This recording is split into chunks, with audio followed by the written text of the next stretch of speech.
ناکام مین لنډه او دردونکې کیسه. امید لرم چې تر پایه پورې را سره واورئ.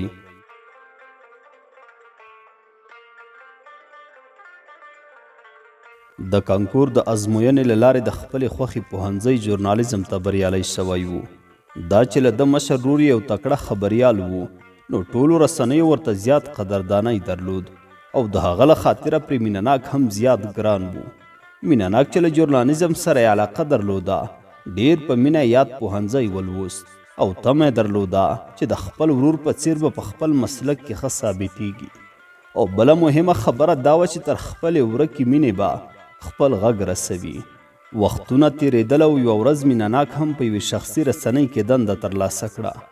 مینهناک یوازې ادبي او فرهنګي خپرونې مخته وړلې او هغه ارمان چې له کوچنیتوبه یې په زړه کې و پوره شو. خو لا هم د سحر په غږ اورېدلو پسې سرګردانه و.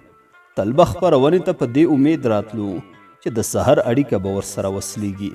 سحر هغه څوک و چې مینهناک ورسره د مکتب له وخته مینه درلوده، خو د وخت فرعونیانو د بېلتون سیلۍ یو له بله ډېر لرې کړي وو. نه مینهناک د سحر په حال خبر و او نه هم سحر پوهېده چې مینهناک چیرته و څنګه دی.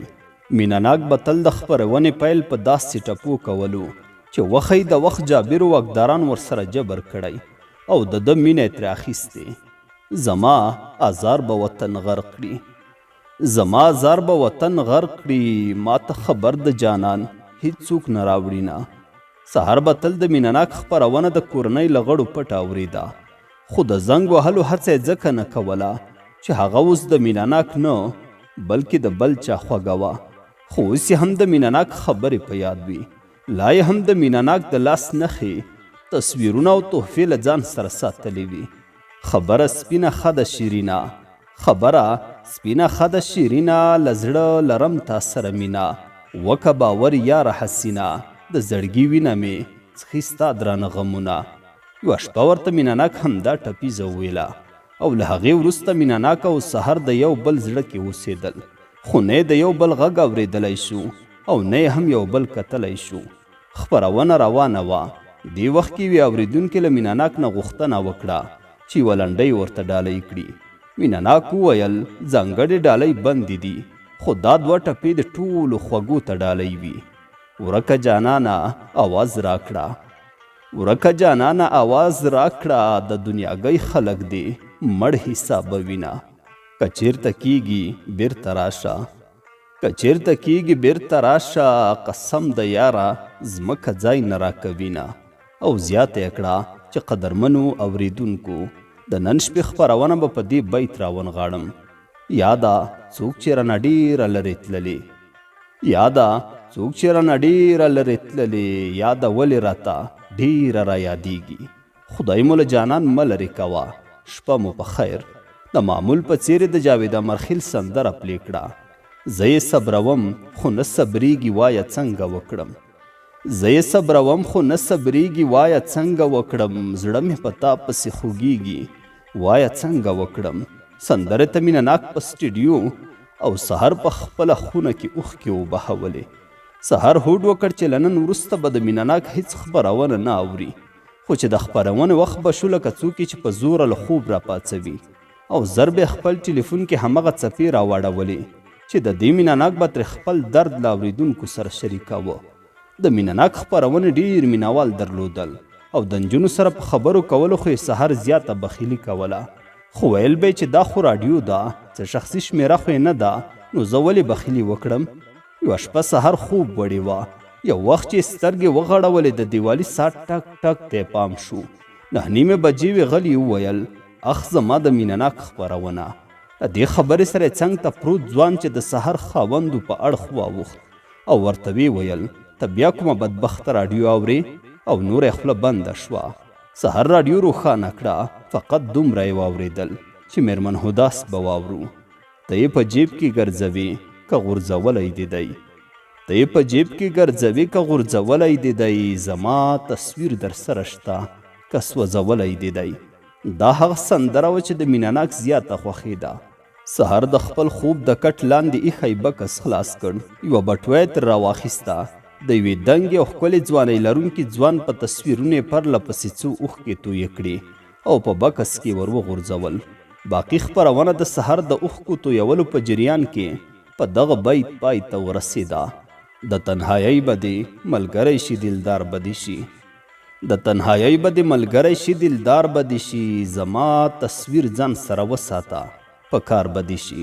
خپرونه ختمه شوه، خو د سحر د سترګو له چینې اوښکې په څپو څپو روانې وې. یوه شپه چې د مینهناک خپرونه د خپرونو په مهالویش کې نه وه، د سحر زړه ډیر تنګ و. د خپل خاوند نه د هغه آیفون موبایل وغوښت او د فیسبوک صفحه یې پرانیسته او په لټونځای کې د مینهناک د فیسبوک ادرس ولیکه. سمدستي یې پیدا کړ. د پروفایل تصویر یې همغه پخوانی و چې یوه دروغجنه مسکا یې په شونډو خپره وه. سحر بلنه ور واستوله، خو مینهناک قبوله نه کړه. میسج یې ورته پرېښود: سلام صاحبه، زما بلنه ومنه، کار در سره لرم. هغه ورته وویل: علیکم سلام، وبخئ، تاسو څوک؟ هغې ورته وویل: زه ستا د خوږ غږ یو مینهوال یم، هره شپه دې خپرونه اورم، خو نن چې ستا خپرونه نه وه زړه مې تنګ و، ځکه درته مزاحمه شوم. مینهناک ته د ځکه درته مزاحمه شوم خبره کې زیات خوږلت پروت و. دا خبره به سحر د مینهناک د غوسه کولو په خاطر کوله، خو دلته د آی ډي نوم د کوم نارینه و. سحر ورته ولیکل: ورک شوې.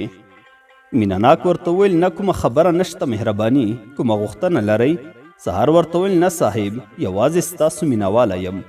زر یې ولیکل: وبخئ، مینهوال یم. مینهناک ورته وویل: د مینې مو پوروړی یم، تاسو څنګه یاست؟ کورنۍ ته خیرت دی؟ سحر ورته وویل: هو، شکر دی. ستاسو اداره کې نور همکاران ښه دي؟ مینهناک ورته وویل: بس شکر دی، ژوند دی نو تیریږي. سحر ورته وویل: صاحبه، له تا نه ستا د شخصي ژوند په اړه یو څو پوښتنې لرم، که اجازه دې وي. مینهناک ورته وویل: مهرباني وکړئ. سحر لومړی پوښتنه وکړه چې د کوم ځای او چیرته اوسېږي.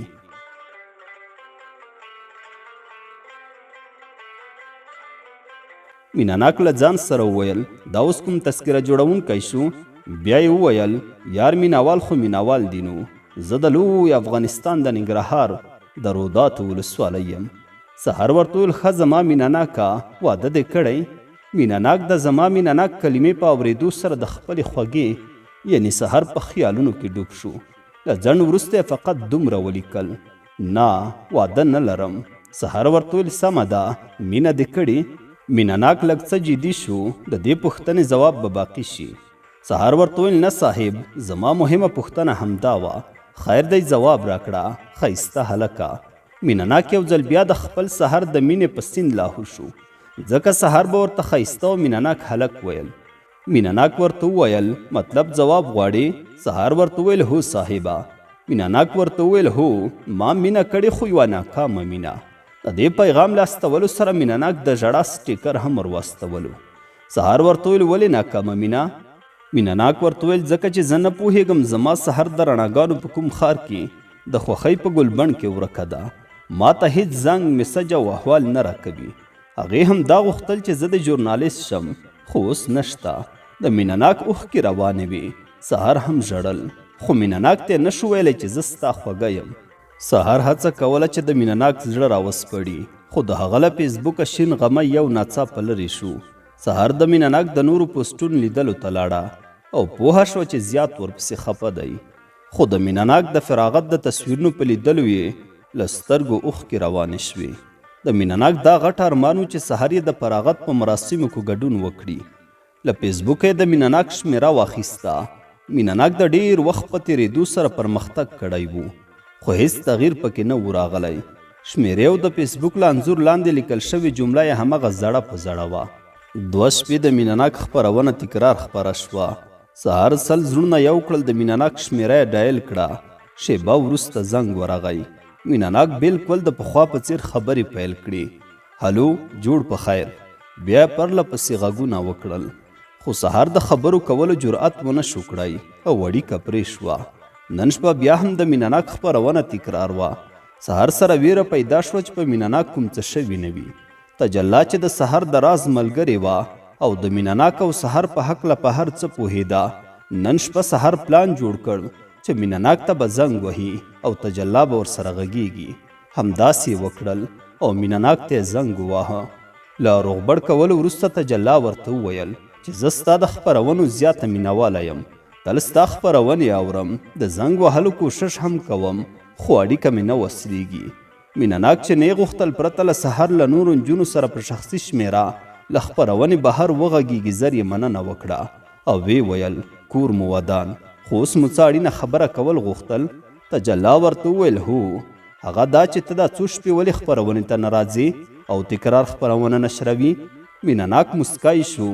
ښه دا خبره وه، زه لږ څه مریض یم او په رسخت کور ته راغلی یم، انشاءالله چې بیرته راډیو ته ځم.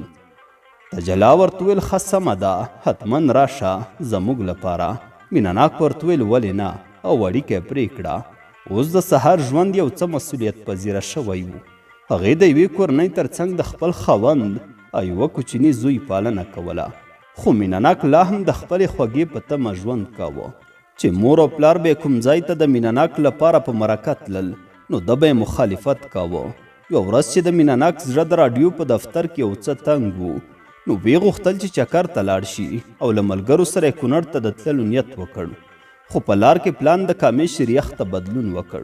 ملګرو چې د مینه ناک هر قسم ناز ووړ، په خوښۍ سره د خپلې زوکړې او ورته ګرانې ولسوالۍ کامې ته لاړل، خو نه پوهېده چې قسمت به ورسره دا ډول لوبه ترسره کوي. په یوه شریخ خانه کې له ملګرو سره پلاستیکي چوکۍ ناست و او د شریخ حواله یې ورکړه.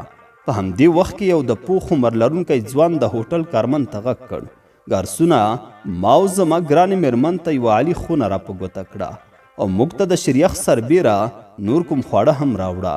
همدا یې وویل او بهر لاړ. خپلې مېرمنې ته یې غږ کړ زما سحر راځه چې دننه لاړ شو.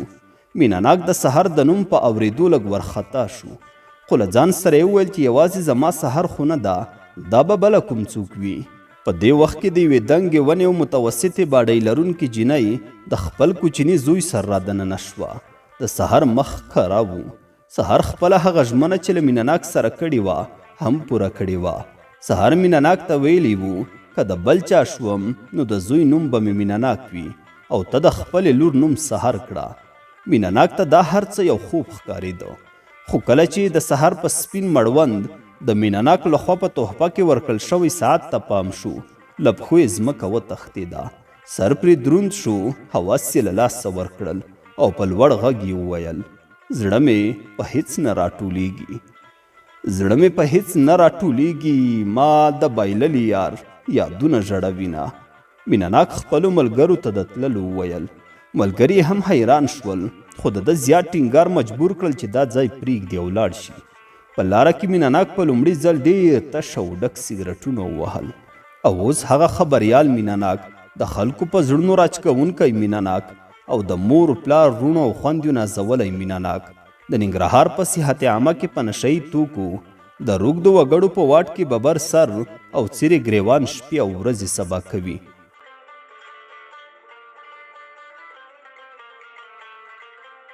د جدایۍ زور مې لیدلی، د جدایۍ زور مې لیدلی، په میږي پښه نږدم چې یار به یې پاتې شي نه.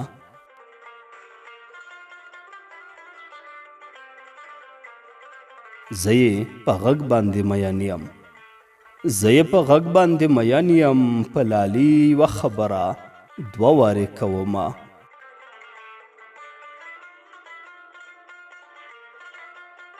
کال دې پوره شو هیر مې نشوې، کال دې پوره شو هیر مې نشوې، خلکو ویل چې وخت غمونه هیروینه.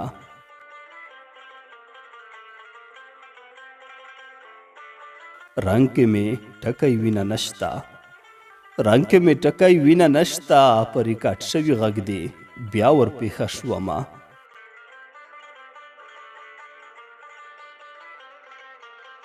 د انقلاب زور خو دې ولید، د انقلاب زور خو دې ولید، ډېرې ورېندارې اوس لیورو ته ناستې دینه.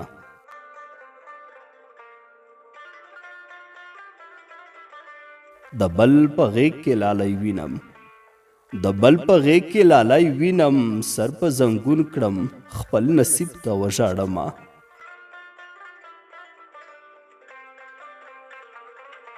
جانان د خاورو د خوب نه و، جانان د خاورو د خوب نه و، مورجانې قبر ړنګوم بالښت ور وړمه.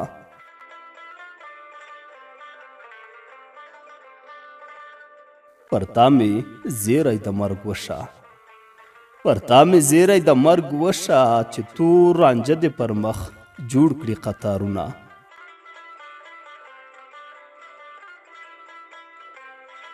که چیرته کیږي بیرته راشه، که چیرته کیږي بیرته راشه، قسم د یاره ځمکه ځای نه راکوینه.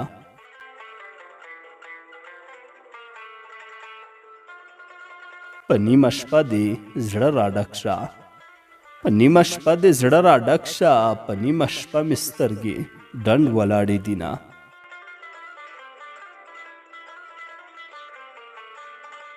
په نیمه شپه راته رایاد شي، په نیمه شپه راته رایاد شي، خلق ویده دي زه سلګو نیولې یمه.